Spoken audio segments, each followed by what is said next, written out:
Assalomu alaykum va rahmatullohi va barakot. Бародарони қандум, ҷавонои муҳтарам, нувасако, ҳавасако, набирако, аберако, чӯверакои қанди бубош, зиндаву сарбаланд бошен. Хоб, дирӯз ба ман як навор рӯй карданд. Хоб, навор ва зери наворда нависондаян мухлисо ки ватсапда биромадаян, нависондаян ки бобо чаро дар ин маърака набудӣ? Бача чӣ маърака буди? Бобо бехабар монд. Албатта рама мегӯям бобо 24 соат дар ютуб аст. Ин тӯҳмати маҳз аст барои ман. ҳатто он маъракаро ман роим кардам, ба тамошо кардам. хоб, маърака чӣ будай? Он маъракада маъракаи оиди ҷоизасупории блогерони сол аз дидгоҳи ҳунармандон. хоб, аз дидгоҳи ҳунармандон баъд омадам, хайр тамошо кардам. ҳақиқатан маъракаи хуб, маъракаи нағз, фикрошон хуб. дар онҷа одамое ки ман медонам, шинохтам. хоб, хай калони блогеро Бахаҷиян ва сардори ассотсиатсияи блогерои тоҷик, хай ӯро шинохтам. хоб, ва ин тараф шиштагӣ бародар Мансур Негматов шинохтам. мо қати вай ҳамсӯҳбат ҳастем. дар бораи вай метавонам ки ман видеоҳо кунам. хоб, рафтагӣ Моҳпайкар, хоҳари азизи меҳрубон Моҳпайкарро шинохтам. бар рафтагӣ ута бо кӣ буд? Моҳпайкар ва як бародар Қурбон Собиров буд. хоб, вайро шинохтам. хоб, баъди вай Қурбон Собиров, агар вай накунам, кӣ буд? Ҷамшеди Ҳалим буд. Вайро шинохтам. дар бораи вай метавонам аз наворҳо кунам, суҳбатҳо кунам, гарчанде ки вай омада ягон бо салом алейк кардагӣ нестем. Ҷамшеди Ҳалима я? буз балайку, фақат роли кӯдакда бозӣ мекуна ку, роли кӯдакода бозӣ мекуна. кай ӯ бобӣ мешава ман намедонам. фақат роли кӯдакода бини калон дора ку. охи вай мухлисем. хай вай ҳамихеле охи маро мегӯянд ки бобо рӯшу дар миён. вай мухи ҳамихеле ма барои бини вай намехандам, ягон мекунам. мардака биниш мегӯям, вай мардаки зура. хоб, баъд Бахтиёри қанди боборо шинохтам. Бахтиёр тоқи гирдак дар сараш мондагӣ. олям пешравӣ накаисти, мӯи сар намечаспони. охи мӯи сар бичаспон. биромада душанбеда ку бира як реклама ку мӯи сар бичаспонад мекунӣ мӯи сара. пешравӣ ку охи. хоб, каму тумай ман хурдай. пирира ба гардан намегира. зиро вай кеста чо ҷавон гирифтеста. аммо пирия ба гардан гирифте ки димо ҷавонай. хоб, уҷа бо кида баъди вай буд? хай фуромӯш накунам. баъди Бахтиёр ки буд? хоб, Дусмуроди қанди бобош, Дусмуродҷон буд. хоб, ҳамита мегӯям ба одоб ҳамихел бестам гап муруша чақанашам пурам кесе ки муруша бо якакта бумо муруша якакта бумо ята дилагрои ки барои мухлисо. хоб, баъд ита то хурдам омадам, аслан ӯша нашинохтам. чушмом нагзашт, нашинохтам. хай суханҳо мегуфтам, ҳар кас фикрҳои худша вай мекард, мегуфт. хоб, Мансур Негматов хаб буд, намедонам хаб буд. хоб, мерем хоҳари меҳрубон Моҳпайкар гап зад. ман деволи намкаш ба худам гирифтам камкам ҳамчи бало. гуфт ки бояд блогер бо одоб боша, ба тартиб боша, тарзи суханрониш бояд адабӣ боша, бояд блогер журналист боша, одами донишманд боша. қабул хоҳари меҳрубон, қабул.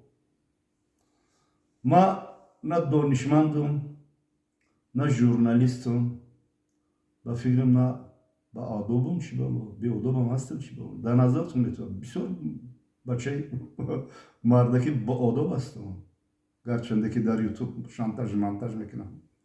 Бо фарҳанг, бо маданият боша. намедонам маро бефарҳанг, бемаданият мегӯян, пор далави гур мегӯян, вақти мурдан тай мегӯян. намедонам ака.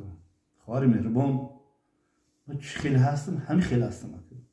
лекин мара мегӯям ту блогер ҳастӣ. ман намедонам, ҳамин сухан мекунам, блогеришам намедонам. хай хоҳари меҳрубон фикрҳои хуб гуфт. мо тарафдор ҳастем ки блогерҳои оянда бо фарҳанг, бо маданият, журналист, хоб зеҳни тез, ватандӯст, патриот бояд бошанд. хоб бояд бошанд. мо тарафдор ҳастем. хоб иҷа мерем. Қурбони Собир бисёр суханҳои хуб гуфт. бисёр ман ира ҳамчун як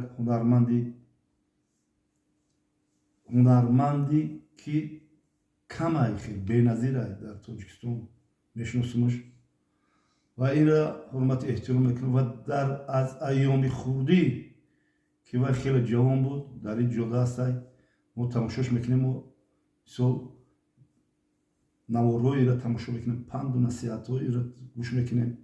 ман тарафдори ин авармарди замон ҳастам.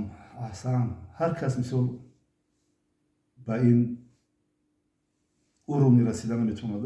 бисёр бисёр ҳурмати эҳтиром дорем. як олимай соҳаи худашда. хоб аҳсан ба ин Қурбони Собир бисёр мо мухлис ҳастем. хоб ус мерем Ҷамшеди Ҳалим. Ҷамшеди Ҳалим ном дорад. хато накунам да, хеле намешиносам шумо созам, хеле мешиносам. буз балаки фақат роли кӯдакода бозӣ мекунӣ, вай мекунӣ, ролода зур бозӣ мекунӣ. яки сину солу рафте охи ролои бобигӣ дака бозӣ ки ролои хай мешавад. тирам зур ҳастӣ, метонӣ ки публикаро ба худат ҷалб кунӣ, метонӣ ки дар раҳро биёян бо ҳамроҳи худат сурат бигиранд, меоянд вай кунанд. хай сози зур ҳастӣ. вай ман тиро қадар шуд, ту мара алами хай мешиносӣ, нағз мешиносӣ худат мара. хай баъд суханҳое ки суханҳои бахтиёр тоқи гирдак дар сараш мондагиай. хоб суханҳои имсолаша аз суханҳои порсолаш ман камтара гӯш меандозам ва мекунам ки гӯш мекунам. порина хес бисёр баромади сахт кард. гуфт ки ҳамин какой-то бобои қанд, какой-то мусафед, какой-то мехеза ба ҷавоно. ту чанд сол айна майдаӣ? ҳамин чанд сол майдаӣ так хута ҷавон гирифта. мехеза ҷавоно хати сарбасар мешавад, мехеза блогер карда, хеле гапҳои пасту баланд гуфт. ва дар ҳамон ҳолат ман хестам дарав видео кардам. баъд ки да бахаҷиям сардори ассотсиатсияи блогеро, калони блогеро занг зад, гуфтам бахтиёр бисёр мара гуфтам паст зад боборо паст зад. баъд бахтиёр медони чӣ гуфт? гуфт ки бобо видео бобигӣ така гуфт кордор нашав, хай накӣ чӣ, хай гуфтай да, хай гуфтай ака, хай озодай ки ҳама гап мезанам гуфтай. хай баъд ман видео накардам дига, видеоро удалит кардам дар бораи Бахтиёр. не ки имсол Бахтиёр чӣ хел ба ақл шуда ки бободо нарасид. агар бободо мерасид сразу видео мекардам. хай ки бисёр шаф накунем. ин тарафоша нашинохтам. барое ки шинохтани ино хеле бояд меҳнату заҳмат кунанд. гапҳои хуб, блогерои ояндаи хуб мешаванд ё зур мешаванд. не ки барое ки мардум тарафдориш кунанд. бушиносанаш як тарафи риши ман хеле мекунам дрози бад шуда, як тарафи калта шуда. барои ҳам мардум мегириш каҷалай мега. каҷала ҳарчанд ба тартиб медуронш. хай барои риш ба гап мезанем. хоб бисёр хуб. акнун ман ҳамин ҳунармандора соз маъракатун обод, маъракатун соз, мисол барои блогеро хеле гуфтем. یکی فکر میکنم بلوگری خیلی مثال من این ناو پیدا شد در دوره جوانی ما بلوگر نبود خیلی چیزا نبود خیلی سخن‌ها بسیاره مثال کالتاترش بگیریم اگر در مثال هنرمندان در باره بلوگر رو بهادی میکردند من میخواستم که در اینجا مثال من برادر عاتق قادر یکی از هنرمندان شناخته توجیک میشی در اینجا مثال سخنرانی میکرد در اینجا لطفالله دولت برادر بهترین قطعیان و کمتر صحبت کردگیم لطفالله دولت میشید مثال اینجا در صحبت میکرد صحبت ها میکرد فکر خودشو اندیشه خودشو میگفت خب نقد میشه هنرمندان شناخته اگه بعد که هنرمندان در باره بلوگری که گپ زدن من هم همچون بلوگر میگم اخی نمیدونم نوشیگری بلوگری من نمیدونم چیه بگن آدم گپ زنه بلوگر میگه آدم سایت اینترنتی داره بلوگر میگه آدمی که بلوگ داره مثلا 70 80 100 هزار پادپیسچی داره بلوگ داره و گپ میزنه خب برای همین شما اگر این هنرمندان میشیدن در اینجا ما یک برنامه خوب اویدی سخنرانی بلوگرو نه بلوگر یکی سخنرانی بوبوی قن با هنرمندای سینمای تاجیک یک برنامه میکردم و حاضر کمک سایقل میتونم برنامه را یعنی که شلفوف میکنم من هم شما که ماده که گپ زدین من هم شما خطی سخن میکنم برای شما السلام علیکم میگن شما و علیکم السلام و رحمت الله و برکاته اگر این هنرمندان میشیدن من درباره سینمای تاجیک درباره ای کلون سینمای تاجیک تا به خردترین سینمای تاجیک من یک فکر ملاحظه های خودم میگم که ای سینمای تاجیک خیلی بابا را پیش کردن فقط حجت و رقم و دلیل و مهر و پیچت قطعی میگفتم که همون سینمای تاجیک که در عمر یک بار رفتم همونجا مرا همون خیلی که دوبین کشف نکردنم همین خیلی سخنی کردن که خودم برآمده رفتم کی کرد؟ کلونی سینمای تاجیک ویدیوهای نوبتی را تماشا کنید انشاءالله سال 2024 این ویدیو را باید من برم کلونی سینمای تاجیک بابا را راند فقط گپ نزنم نام ما بابای قرنه